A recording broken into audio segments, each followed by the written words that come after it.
Louisiana's Way Home, Chapter 17 and 18. How hard could it be to find a pink house in the woods? Well, it turned out to be harder than I expected. To begin with, it was dark and I could not see where I was going. And there were trees everywhere and tall grass and mean bushes. Also, it was unnecessarily windy. Something was flying over my head, and I do not think it was a bird. Now remember, in our last section, we heard about how Louisiana found out that her granny left her. We also found out that Granny isn't really her granny, that this granny found her and on top of I think a dumpster, and then found her and then took her and took care of her and lied to her and told her she had parents, that they were the flying elefantes, and that's not even true. So now she is trying to find her good friend. And she wants to find him. I'm trying to remember.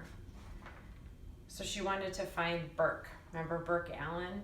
He was the boy who gave her sandwiches, the boy who talks to her, the boy who got things out of the vending machine. So now she is trying to find his house. Okay, let's go back. How hard could it be to find a pink house in the woods? Well, it turned out to be harder than I expected. To begin with, it was dark and I could not see where I was going. And there were trees everywhere and tall grass and mean bushes. Also, it was unnecessarily windy. Something was flying over my head, and I did not think it was a bird. Under the best of circumstances, I have never been able to tell one direction from another, and these were not the best of circumstances. I kept hoping that Clarence would appear and lead me to the pink house and to Burke Allen. In the story of Pinocchio, Pinocchio was lost and walking through the woods, and a blind cat and a lame fox come along and tell him a lot of lies. I made up my mind that I was not going to listen to anyone who told me lies. Of course, thinking about lies made me think about Granny. That is, I thought about the woman who I had once believed to be my granny, even though she was absolutely no relation of mine. I can tell you one thing, whoever she was certainly a big old liar. I was never ever going to speak to her again, and I hoped that she remained toothless until the end of time. Oh, I was so mad! And then I was lost. And then I fell into a hole. It was not a deep hole, and that was fortunate, but it was deep enough to make me lose my balance and fall to the ground and drop the letter and the bologna sandwiches. I stood up, my ankle hurt. So I went back down on my hands and knees, and I crawled around the dark wood looking for the letter and the sandwiches. And because it was dark, it was hard to find anything. And my goodness, I was lonely. I almost wished that a blind cat and a lame fox would show up, even if they were just going to tell me lies. It would be nice to have some company. I crawled around some more and found both bologna sandwiches. That was a good thing. But I could not find the letter.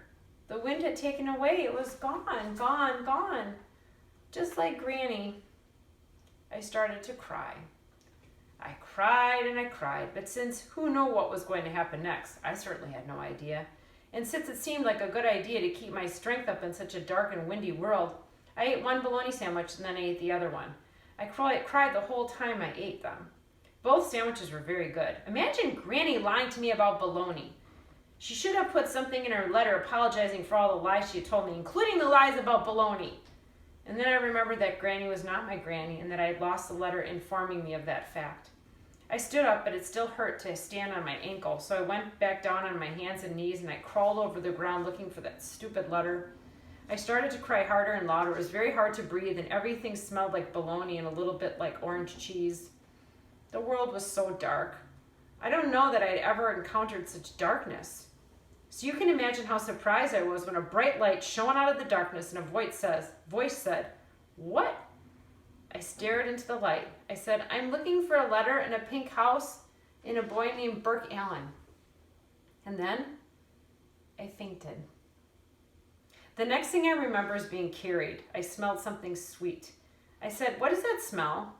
A man's voice answered me. He said, "That's cake, darling." I like that answer very much. I think that cake is a very good word in general, and that people should use it as an answer to questions more often. Darling was a nice word too.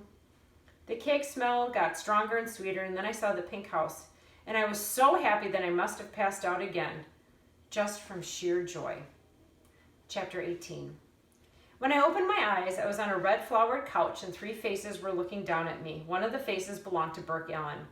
"She ain't no bigger than a minute," said a man with very short gray hair. Her name is Louisiana Elefante, said Burke, and her mama and daddy were trapeze artists.